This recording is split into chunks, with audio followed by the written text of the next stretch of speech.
Сайн байцгаана уу? Монгол улсад праник эмчилгээ үүсэж хөгжсөний 10 жилийн ойн баярын мэндийг дэвшүүлье.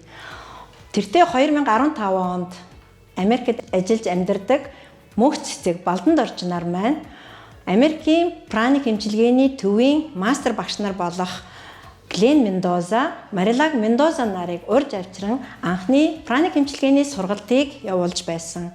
Үүнээс хойш 2 жилийн туршид Дулам Дайр багш, Джейсон Калва, Саманта Калва нар ирж праник эмчилгээний сургалтууд болон бяцлаглуудыг хөтөлж төвийн үйл ажиллагааг тогтмолжуулж өгсөн юм а.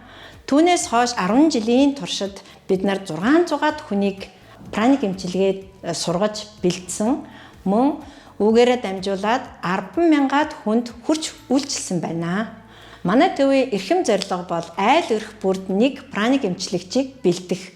Түүгээрээ эрүүл саруул аз жаргалтай гэр бүлийг бий болгох. Ингэснээр аз жаргалтай нийгмийг цогцлоох юм а.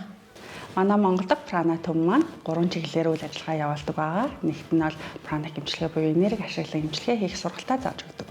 За хоёрт нь бол праник эмчилгээ буюу энергийн эмчилгээгээ бусдад энергийн эмчилгээний үйлчлэл. За хамгийн сүүлд бясалгал.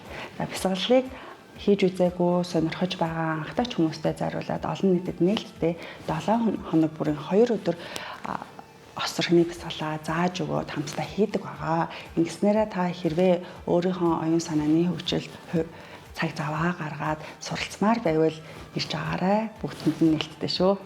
Бидний сар болгон болдог шиний 15-ны өдөр буюу тэргэл сартай өдөр manifestation day гэж нэрлээ. Тэгээ хүслээ бичээд тэрийгэ авцлаж энерги өгдөг байгаа. Тэгснээрээ таны хүсэж байгаа мөрөөдөл хүсэл зорилго чинь илүү бодитоор энэ амьдралд бодитоор гарт manifestation хийхэд маш их тусалтай шүү. Хүрэлцээрээрээ. За анхан шатны хичээл дээр та юу сурах гэхээр ерөн хүний гэрлэн бүрхлийг харах, агаарын праныг харах, хөрдүүдийг яаж хэмжиж, яаж цэвэрлэж, яаж энержүүлэхээ сурдаг. Тэгээд энэ 2 өдрийн хичээлийн туршид болохоор та онл орно, мөн дадлага ордог. Тэгээд та 2 өдрийн хичээл дуусны дараа болохоор өөр дээр яаж эмчилгээ хийх вэ? Өөр хүн дээр яаж эмчилгээ хийх вэ? Мөн зайнаас яаж эмчилгээ хийх вэ гэдгээ суралцах болно.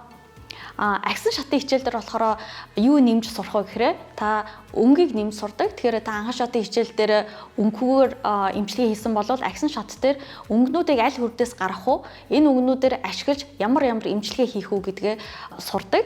Агсан шатын сургалтанд сурснаа та илүү гүнзгий, илүү хүрдлүү орсон, илүү эргэтнэлүү орсон агсын төвшингийн эмчилгээг суралцах болно. Сэтгэл засан хичээл дээр болохоор хүнээс одоо жишээлбэл сэтгэл зүйн төгшөөр те санаа зовох, ямар нэгэн донтол, иймэрхүү төрлийн эмчилгээг та суралцах болно. Тэгэхээр та хин нэгний сэтгэл санааг тайвшруулахыг суралцаад хин нэгэнд одоо сэтгэл зүйн эмчилгээ хийх болно. Праник эмчилгээний мэрэгшүүлэх сургалтууд явагддаг. Үүнд туслах мэрэгсэн праник эмчилэгч, мэрэгсэн праник эмчилэгч, мөн мэрэгсэн праник сэтгэл засалч гэсэн тус бүр 1 жилийн хугацаатай мастер багш нар болон Ахмад праник эмчилэгчдээр удирдуулсан онл дадлага хослсон ийм хичээлүүд сургалтууд хөтөлбөр болон явагддаг. За энэ тамрагдсанаар та мэрэгжлийн түвшин дахиж дэвших, оюун санааны хөгжлөө хурцгах, мөн одоо прана эмчилгээг илүү мэрэгжлийн түвшинд хийж хүмүүст тусламж үйлчилгээ үзүүлэх зорилготойгоор энэ хөтөлбөр тамрагдаж болох юм аа. Манай праник эмчилгээний бүхэл сургалтууд олон улсад хүлээн зөвшөөрөгдсөн сертификатаар хангадаг онцлогтой. Ялангуяа энэ мэрэгшүүлэх сургалтуудын хүрээнд олгогдож байгаа сертификатууд олон улсад таныг энэ чиглэлээр мэрэгсэн, энэ чиглэлээр эмчилгээ хийх эрхтэй болж байгааг илтгэж байгаа ийм сертификат гардуулж өгдөг шүү.